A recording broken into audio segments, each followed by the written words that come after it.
Assalamualaikum warahmatullahi wabarakatuh. Apa kabar siswa Necis Aktif? Pada kesempatan ini Necis Belajar akan menyajikan mata pelajaran Bahasa Indonesia. Nah, sebelum mempelajari Bahasa Indonesia, kita kenal dulu ya. Ini dia profil guru mata pelajaran Bahasa Indonesia ya.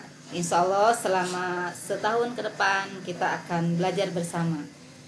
Nama Ibu Elis Rohana, beralamat di Dusun Sengon Lio, RT 40 RW 19, Sukamandi Jaya, Ciasem, Subang. Nah, karena Ibu suka menulis, jadi Ibu memiliki nama pena juga ya.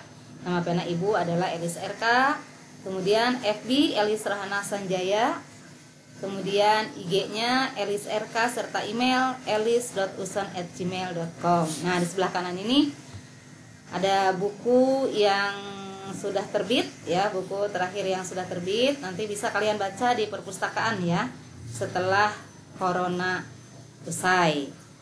Oke, anak-anakku sekalian, setiap hari kita melakukan suatu kegiatan ya, misalnya membaca buku, membuat kue, lalu naik kendaraan dan lain-lain.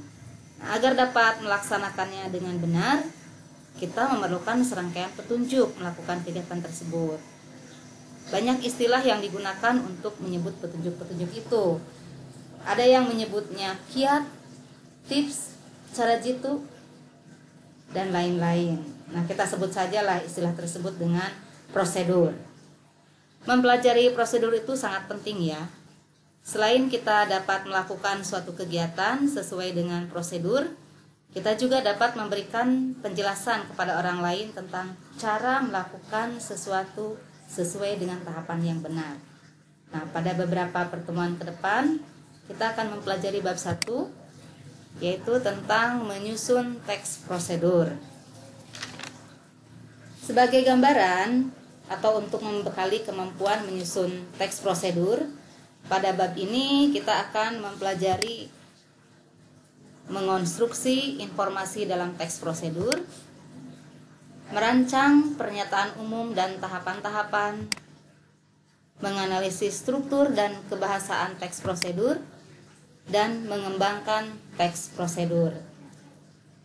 Nah, anak-anak, pada hari ini kita akan membahas kompetensi dasar 3.1, yaitu mengorganisasikan informasi berupa pernyataan-pernyataan umum dan tahapan-tahapan dalam teks prosedur.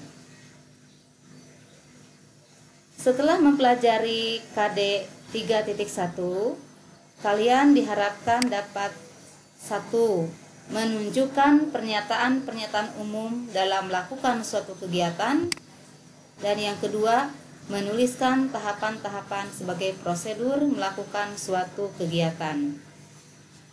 Anak-anakku, dalam melakukan suatu kegiatan, pemahaman tahapan-tahapan dalam mengerjakannya sangatlah penting. Pelaksanaan setiap tahap tersebut menggambarkan proses berlangsungnya suatu kegiatan yang dilakukan seseorang. Apabila seseorang memahami cara melakukan suatu kegiatan, maka keberhasilan kegiatan tersebut sudah tergambar. Sebaliknya, apabila tidak memahami caranya, kemungkinan gagal akan lebih besar. Nah, agar kalian lebih paham, marilah kita telaah 2 teks berikut. Teks yang pertama, cara menghidupkan komputer. Yuk kita baca bersama-sama ya.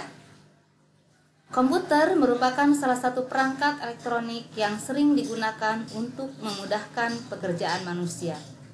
Sebelum digunakan, komputer ini harus dioperasikan terlebih dahulu. Dalam pengoperasian komputer, kita harus mengikuti setiap prosedur bagaimana cara menghidupkan komputer dengan benar. Untuk menghidupkan komputer dengan benar, ikutilah langkah-langkah berikut. 1. Buka penutup layar monitor, CPU, keyboard, dan printer. 2. Pastikan saklar yang menyediakan arus listrik terhubungkan dengan kabel power ke stabilizer atau CPU komputer. 3. Tekan tombol power pada CPU dan tombol power monitor. 4. komputer akan booting. Tunggu proses ini sampai selesai. 5. Setelah selesai proses booting, komputer siap digunakan. Kita baca lagi teks yang kedua, cara mematikan komputer. Setelah selesai digunakan, komputer haruslah dimatikan agar tidak menyala terus. Sama seperti prosedur menyalakan komputer, cara mematikan komputer juga memerlukan prosedur agar komputer tidak cepat mengalami kerusakan. Ikuti langkah-langkah yang benar di bawah ini. 1. Tutup semua program atau aplikasi yang sedang aktif. 2. Klik tombol Start dengan mouse pada menu desktop. 3. Klik menu Turn Off Computer. 4. Pada kotak dialog Turn Off Computer, klik tombol Turn Off. 5. Diamkan beberapa saat hingga komputer padam. 6. Tekan tombol Off pada monitor untuk memadamkan monitor. 7. Cabut kabel listrik dari jala-jala listrik. Dan 8. Tutup dengan penutup. Anak-anakku, pada kedua contoh teks prosedur tersebut terdapat bagian yang mengungkapkan pernyataan-pernyataan umum. Juga bagian-bagian yang merupakan rangkaian mengerjakan suatu kegiatan. Coba kalian melihat lagi. Nah, bagian ini berisi tentang pernyataan-pernyataan umum. Bagaimana definisi komputer? Kemudian penjelasan secara umum tentang menghidupkan komputer. Kemudian diikuti dengan tahapan-tahapannya. Terdiri dari 5 tahapan. Ya, disusun secara sistematis atau berurut. Kemudian kita lihat juga yang contoh kedua sama dengan contoh yang pertama. Terdiri dari pernyataan umum tentang cara mematikan komputer, kemudian diikuti dengan tahapan-tahapan. Nah, coba dari 2 teks tersebut, simpulkan apa itu teks prosedur dan bagaimana ciri-ciri teks prosedur beserta tahapan-tahapannya. Oke, benar. Teks prosedur itu adalah jenis teks yang menunjukkan dan menjelaskan sebuah proses dalam membuat atau mengoperasikan sesuatu yang dikerjakan melalui langkah-langkah sistematis atau teratur. Nah, ciri-ciri teks prosedur berdasarkan 2 contoh teks tersebut dan berdasarkan pengertian teks prosedur. Oke. Yang pertama, berisi langkah-langkah.